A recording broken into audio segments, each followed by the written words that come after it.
Coucou à vous. Je viens vous bénir dans le beau nom de Jésus-Christ et fortifier une femme et te dire, tiens bon, ne désespère pas. Ta vie est plus importante que ce que tu attends. Ta vie est plus importante que les choses auxquelles tu aspires. Ta vie est plus importante que tu ne l'imagines. Et ton bonheur ne dépend pas de l'homme qui partage ta vie ou l'homme que tu recherches. Ton bonheur dépend d'abord de ce que le Seigneur a préparé pour toi. Ton bonheur dépend des dispositions que tu mets autour de toi. Ton bonheur dépend de ton attitude, de ta zénitude et de l'assurance que tu assumes et que tu manifestes de ta personne. Il faut que tu sois sûr de toi. Il faut que tu aies de l'estime pour toi. Beaucoup trop de femmes mettent dans le désir de se marier comme si c'était en fait la fatalité. C'est pas dans le mariage que tu seras heureuse. Si tu n'es pas déjà heureuse, tu ne seras pas dans le foyer. Le bonheur, c'est toi qui le cultives. Alors tu dois te faire une atmosphère de gloire, une atmosphère de victoire, positiver en tout temps, quel que soit ce que tu traverses, quel que soit ce que tu vis. Il faut que tu apprennes à t'aimer. Il faut surtout que tu prennes le temps de t'apprécier.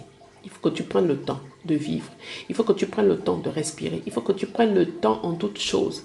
Et surtout dans ta relation avec le Seigneur. Je dis dans ta relation. C'est cette relation qui marquera la différence. Vous savez, moi j'ai compris que la vie en Christ est quelque chose de merveilleux. J'étais une femme broken, comme on dit, brisée. J'étais une femme abandonnée. J'étais une femme désespérate, comme on dit. Et Dieu m'a fait grâce. Dieu m'a accordé la grâce de réaliser qui je suis en Jésus-Christ. Je suis une belle créature. Je suis celle que Dieu a voulu que je sois. Et que je sois mariée ou non, je suis une personne à part entière. Et je l'ai appris, j'ai commencé à servir Dieu avec cette mentalité qui a changé toutes choses. Et c'est même dans cette mentalité que le Seigneur a visité mon foyer, a visité ma vie et m'a redonné de rebâtir un nouveau foyer, c'est-à-dire un foyer épanoui, équilibré. Donc femme, tant que tu ne t'es pas trouvée, il se pourrait que même l'homme que tu aimes se perde, même si vous vivez sous le même toit. Ou encore pire, si tu ne l'as pas rencontré, ta vie peut être juste un désastre. Donc il est important de prendre le temps. Je dis à une femme ce matin, prends le temps. Prends le temps de comprendre et d'apprécier. Prends le temps de te rechercher. Prends le temps de réaliser qui tu es. Prends le temps de savoir qui tu es avant de vouloir t'accomplir dans le foyer. Qui es-tu? Quelles sont les capacités que tu as? Quel est le potentiel que tu as? Quel équipement tu as? Parce que beaucoup de femmes veulent aller en mariage avec tellement de bagages. Bagages émotionnels, bagages héréditaires, bagages caractériels. Tout ce qui est vraiment négatif, mais qui ne peut pas permettre de construire. Donc, femme, si tu as déjà même vécu un premier échec, c'est que là, le Seigneur veut que tu prennes le temps. Tu fais le point, le bilan pour savoir pourquoi ça n'a pas marché la première fois. Pourquoi ça n'a pas été la première fois? Pourquoi ça a capoté?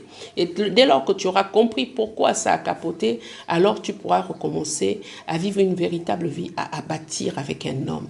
Et peut-être c'est celui qui est parti, qui reviendra, ou c'est celui avec qui tu es, qui sera transformé et qui comprendra qui tu es, parce que toi, tu t'es trouvé et tu sais qui tu es. Quand tu sais qui tu es, les gens autour de toi finissent par savoir qui tu es. Mais si tu te cherches, alors tu seras dans une confusion même amicale, sentimentale, professionnelle, parce que tu n'es pas sûr de qui tu es, tu ne sais pas qui tu es. Quand tu te connais, tu te valorises et tu te positionnes tel que tu es, tel que tu te sais, tel que Dieu t'a fait. Voilà le conseil que je veux donner à une femme ce matin, même si tu n'es pas encore mariée, ce n'est pas la fin de tout. La vie est belle, il faut la déguster, il faut se découvrir, il faut savoir. Parce que le mariage est une longue aventure. Le plus souvent, on s'y épuise, on y laisse des plumes. Donc, il est important de s'asseoir et de savoir qui on est, où on va, avec qui on veut aller, avec qui on veut partager sa vie. Et une alliance, c'est pas n'importe quoi. Une alliance, c'est des compromis, c'est des consensus. Et parfois, il y a des mariages où l'homme ne consent pas. Il y a des hommes qui ne consentent pas, mais qui imposent, qui exigent.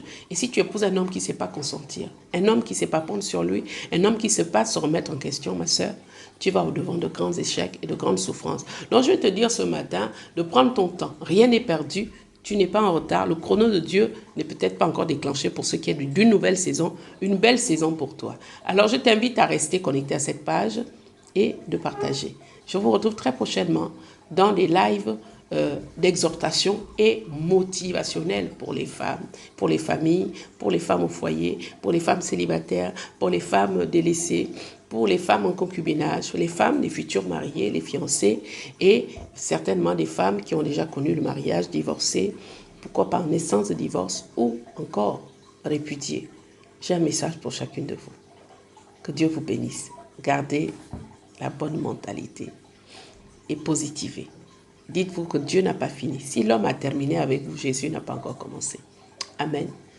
Bonne journée à toutes. Jésus vous aime.